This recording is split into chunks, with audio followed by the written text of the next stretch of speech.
looks at his watch. Any second now, it will all be over. እንኳን ወደ ቻናላችን በሰላም መጣችሁ። የ26ቱ የዓለም ዋንጫ በሰሜን አሜሪካ ላይ በታሪክ ለመጀመሪያ ጊዜ በ48 ሀገራት መካከል ተሳትፎ ነበር። ሶስት ታላላቅ ሀገራት አቋርጦ ካደረጋቸው 104 ለአስጨራሽ ጨዋታዎች አሁን የመጨረሻዎቹ ሁለት ሀገራት ብቻ ቀርተዋል። ግቦችን እያስቆጠረች የራሷን ግብ ክልል ሳታስደፍር አንድ ግብ አስተናግዳ እግር ኳስን በበላይነት እየመራች የመጣችው የወቅቱ የስፖርት ተመራጭ ሀገር ስፔንና የዓለም ዋንጫው ሻምፒዮን የነበረችው አርጀንቲና በፍጻሜ ለዋንጫ ይተናነቃሉ። የጨዋታ በኒው ጀርሲ ሜትላይፍ ስታዲየም ሲደረግ የዋንጫ ጨዋታ ብቻ አይደለም፣ ትርጉሙ ከዚያም የላቀ ነው።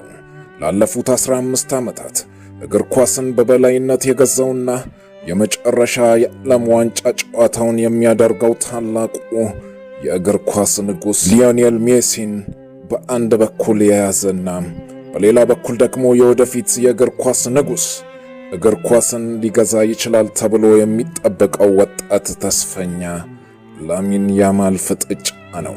ሁለት የተለያዩ ትውልዶችና ሁለት ድንቅ የእግር ኳስ ፍልስፍናዎች ይታያሉ። ሁለት አይነት የአሰልጣኞች ታክቲኮች ይሰራሉ። ስፔን ወይ አርጀንቲና ጀበላይ ሊሆኑ ይችላሉ። ቻናላችንን ሰብስክራይብ በማድረግ አብራችሁን ቆዩ። ስፔን ወደ 26ቱ የዓለም ዋንጫ ስትመጣ ካለፉ ዓመታት ይልቅ ይበልጥ ቀጥተኛ፣ ፈጣን እና አደገኛ ሆና ነበር። በምድብ ጨዋታዎችም አደገኛ መሆናቸውን አሳይተው ነበር። በሩብ ፍጻሜው ደግሞ ያሳዩት ብቃት ዓለምን አስደንቆ ነበር። ግማሽ ፍጻሜው ላይ ደግሞ ፈረንሳይን በትንትኗን አወጣች። ያንን የፈረንሳይ የማጥቃት ኃይል የተከላከለችበት መንገድ ከሁሉ ለየት ያደርጋታል። አሰልጣኝ ሉዊስ ዴላ ፎንቴ ፈጣንና ቀጥተኛ የመስመር ማጥቃት ቀይሶ ነበር የገባው። መሃል ሜዳው ላይም የበላይ ነበሩ።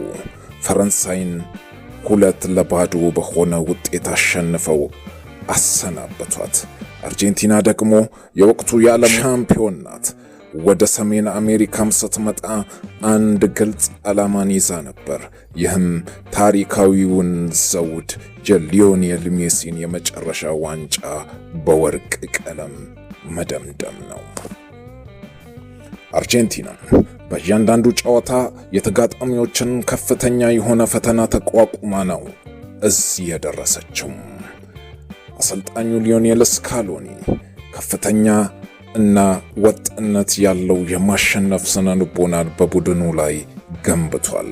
በግማሽ ፍጻሜው ላይ ከእንግሊዝ ጋር ያደረጉት ጨዋታ ደግሞ በዋናነት ምስክር ነው። አርጀንቲና ለሁለተኛ ተከታታይ ጊዜ ዋንጫውን ለማንሳት አሁን ዝግጁ ናት። ከስፔን ጋር 90 ደቂቃዎች ይቀሯታል።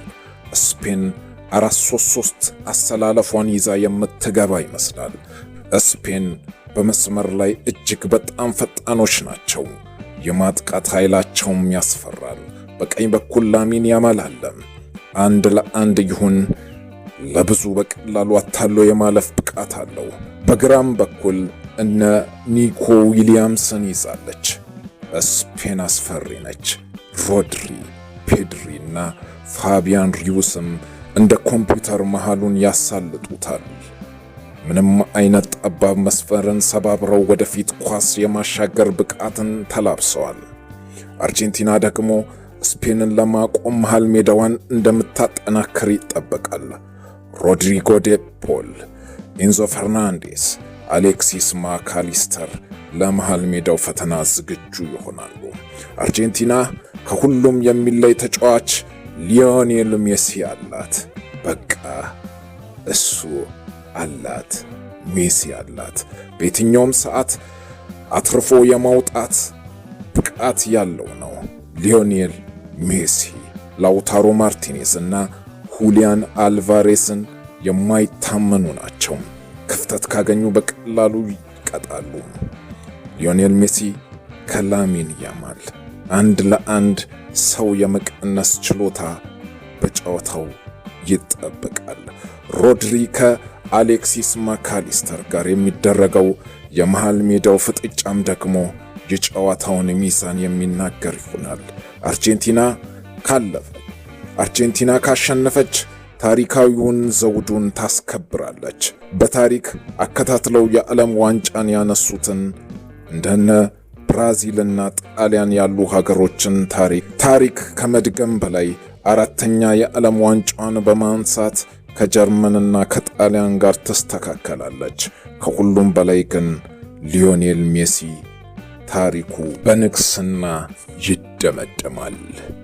ስፔን ደግሞ ከ2010 በኋላ ሁለተኛውን የዓለም ዋንጫን በታሪክ ላይ ትጽፋለች። በዚህም ላሚን ያማል አዲሱ የእግር ኳስ ንጉሥ መሆኑን በይፋ ያበስራል። በየትኛውም መንገድ ግን ይህ ጨዋታ ታሪካዊ ጨዋታና የማይረሳ ለመሆን ምንም ጥርጥር የለውም። ማን ያሸንፋል? የእናንተ ግምት ለማን ነው?